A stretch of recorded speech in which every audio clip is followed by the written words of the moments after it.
model or Open System Interconnection model. So let's start. OSI model defines and is used to understand how data is transferred from one computer to another in a computer network.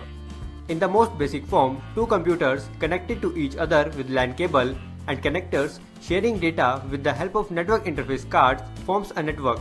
But if one computer is based on Microsoft Windows and the other one has Mac OS installed, then how these two computers are going to communicate with each other? In order to accomplish successful communication between computers or networks of different architectures, 7-layered OSI model or Open System Interconnection model was introduced by International Organization for Standardization in 1984, containing application layer, presentation layer, session layer, transport layer, network layer, data link layer, and physical layer. Note that each layer is a package of protocols. If I say application layer, then it does not mean that it includes computer applications like Chrome, Firefox, etc. But it includes application layer protocols that are needed to make these applications work correctly in a network or internet. Let's start with the topmost layer, application layer. Application layer is used by network applications. Network application means computer applications that use internet like Google Chrome, Firefox, Outlook, Skype, etc. Web browser is a network application running in your PC. It uses application layer protocols HTTP or HTTPS to do web surfing. Not only web browser but all network applications including Outlook, Skype, etc. all are dependent on application layer protocols to function. There are dozens of application layer protocols that enable various functions at this layer. All these protocols collectively form application layer. These protocols form the basis for various network services like file transfer, web surfing, emails, virtual terminals, etc. File transfer is done with the help of FTP protocol. Web surfing is done with the help of HTTP or HTTPS protocol. For emails, SMTP protocol is used, and for virtual terminals, Telnet is used. So, application layer provides services for network applications with the help of protocols to perform user activities. Next to application layer is presentation layer. Presentation layer receives data from application layer. This data is in the form of characters and numbers. Presentation layer converts these characters and numbers to machine understandable binary format. For example, conversion of ASCII to ABCD code. This function of presentation layer is called translation. Before data is transmitted, presentation layer reduces the number of bits that are used to represent the original data. This bit reduction process is called data compression, and it can be lossy or lossless. Data compression reduces the amount of space used to store the original file. As the size of file is reduced, it can be received at destination in a very less time. That is, data transmission can be done faster. Thus, data compression is very helpful in real-time video and audio streaming. To maintain the integrity of data, before transmission, data is encrypted. Encryption enhances the security of sensitive data. At sender side, data is encrypted, and at receiver side, data is decrypted. SSL protocol or Secure Sockets Layer protocol is used in presentation layer for encryption and decryption. So, presentation layer performs three basic functions: translation, compression, and encryption decryption. Now, session layer. Suppose you have planned for a party. You have hired a few helpers ensuring that each activity runs smoothly. Helpers will help you in setting up, assisting, cleaning, and then closing the party.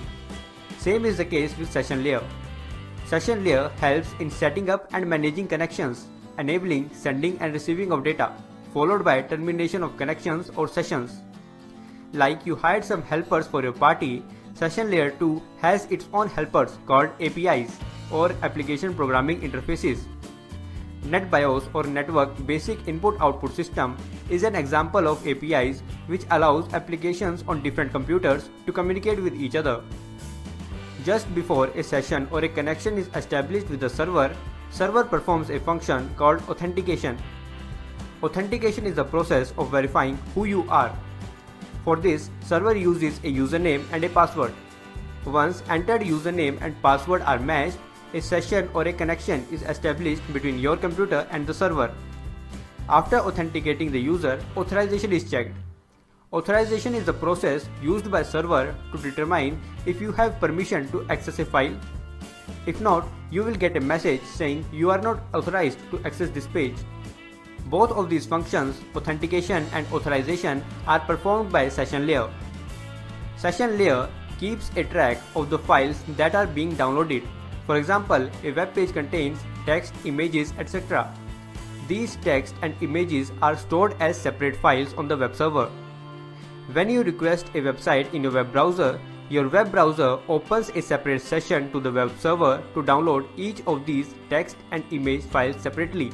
These files are received in the form of data packets. Session layer keeps a track of which data packet belongs to which file, either text file or image file, and tracks where the received data packet go. In this case, it goes to web browser. That is, session layer helps in session management. So, session layer helps in session management, authentication and authorization. Your web browser performs all functions of session, presentation and application layer. Layer below session layer is transport layer. Transport layer controls the reliability of communication through segmentation, flow control and error control. In segmentation, data received from session layer is divided into small data units called segments. Each segment contains a source and destination port number and a sequence number. Port number helps to direct each segment to the correct application, and sequence number helps to reassemble segments in the correct order to form correct message at the receiver. In flow control, transport layer controls the amount of data being transmitted. Consider our mobile is connected to a server. Suppose server can transmit data maximum at 100 Mbps and our mobile can process data maximum at 10 Mbps. Now we are downloading a file from the server, but server starts sending data at 50 Mbps, which is greater than the rate our mobile can process. So mobile phone with the help of transport layer can tell the server to slow down data transmission rate up to 10 Mbps so that no data gets lost. Similarly, if server is sending data at 5 Mbps, mobile phone tells the server to increase data transmission rate to 10 Mbps to maintain system performance. Transport layer also helps in error control. If some data does not arrive the destination, transport layer uses automatic repeat request schemes to retransmit the lost or corrupted data. A group of bits called checksum is added to each segment by the transport layer to find out received corrupted segment. Protocols of transport layer are Transmission Control Protocol or TCP and User Datagram Protocol or UDP. Transport layer performs two types of services: connection-oriented transmission and connectionless transmission. Connection-oriented transmission is done via TCP, while connectionless transmission is done via UDP. UDP is faster than TCP because it does not provide any feedback whether data was really delivered, whereas TCP provides a feedback. Therefore, lost data can be retransmitted in TCP. UDP is used where it does not matter whether we have received all data. For example, online streaming movies, songs, games, voice over IP, TFTP, DNS, etc. On the other hand, TCP is used where full data delivery is must. For example, World Wide Web, email, FTP, etc. So, transport layer is involved in segmentation, flow control, error control, connection-oriented and connectionless transmission. Transport layer passes data segments to the network layer. Network layer works for the transmission of the received data segments from one computer to another located in different networks. Data units in the network layer are called packets. It is the layer where routers reside. The function of network layer are logical addressing, routing and path determination. IP addressing done in network layer is called logical addressing. Every computer in a network has a unique IP address. Network layer assigns sender and receiver's IP address to each segment to form an IP packet. IP addresses are assigned to ensure that each data packet can reach the correct destination. Routing is a method of moving data packet from source to destination, and it is based on the logical address format of IPv4 or IPv6. Suppose computer A is connected to network 1 and computer B is connected to network 2. From computer B, we have requested to access facebook.com, and now there is a reply from Facebook server for computer B in the form of packet. This packet needs to be delivered to computer B only. Since in a network each device has a unique IP address, so these both computers will be having a unique IP address as well. Network layer of the Facebook server has already added sender and receiver's IP address in the packet.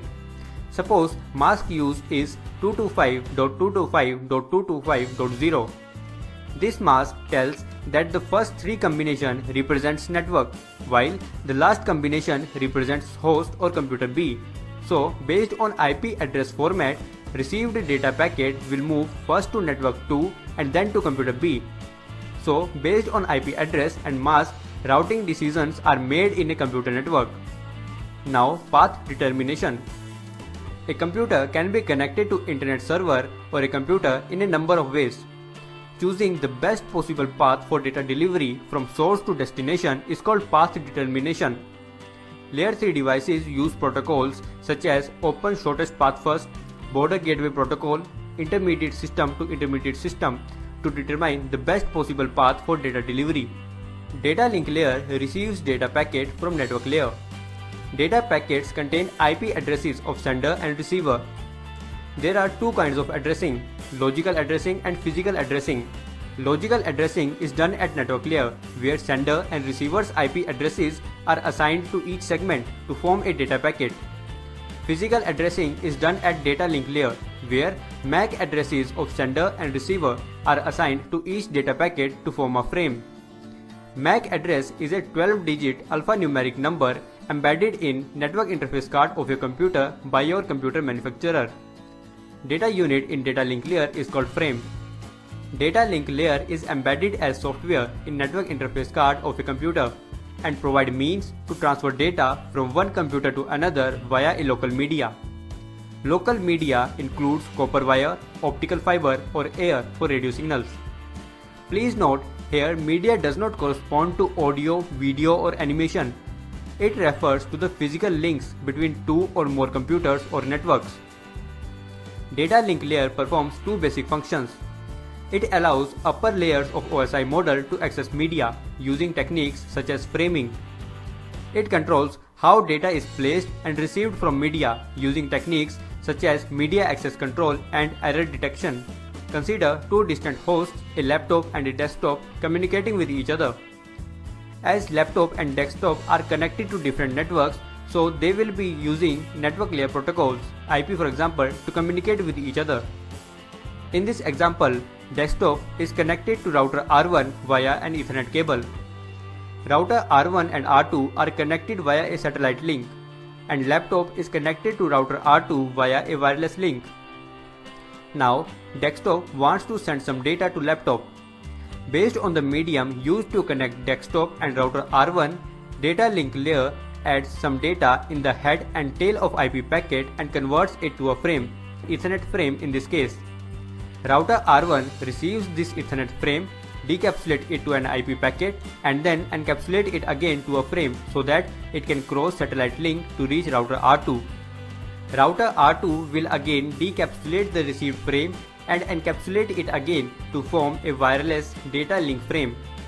Laptop receives this wireless data link frame, decapsulate it and then forward IP packet to network layer. Finally, data arrives application layer. Application layer protocols then make the received data visible on computer screen. So, network layer or higher level layers are able to transfer data over media with the help of data link layer. That is, data link layer provides access to media for higher layers of OSI model. Data link layer also controls how data is placed and received from the media. The technique used to get the frame on and off the media is called media access control. There may be a number of devices connected to a common media. If two or more devices connected to same media send data at the same time, then there may be a possibility of collision of the two messages, resulting in a useless message that neither recipient can understand.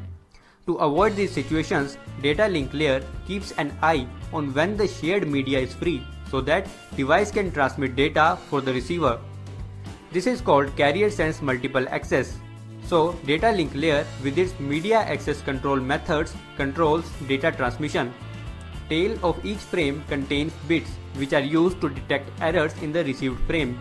Errors occur due to certain limitations of the media used for transmitting data. The last layer is physical layer.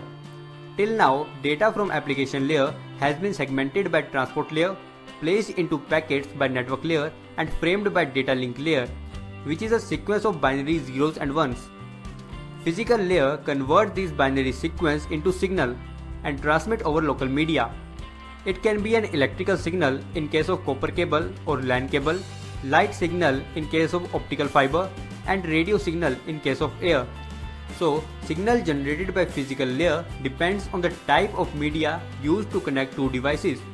At the receiver, physical layer receives signals, convert it to bits, and pass it to data link layer as a frame. Frame is further decapsulated as data moves through higher layers. Finally, data is moved to application layer. Application layer protocols makes the sender's message visible in the application in the receiver's computer screen. In this way, OSI model is helping to transfer data between distant hosts. So, these 7 layers of OSI model are lying behind the smooth functioning of internet. If you have learned something from this video, then please like this video. Share this video so that more people can learn. Subscribe to Tech Terms if you want to learn more and turn the notification icon on. Thanks for watching. Model. So let's start.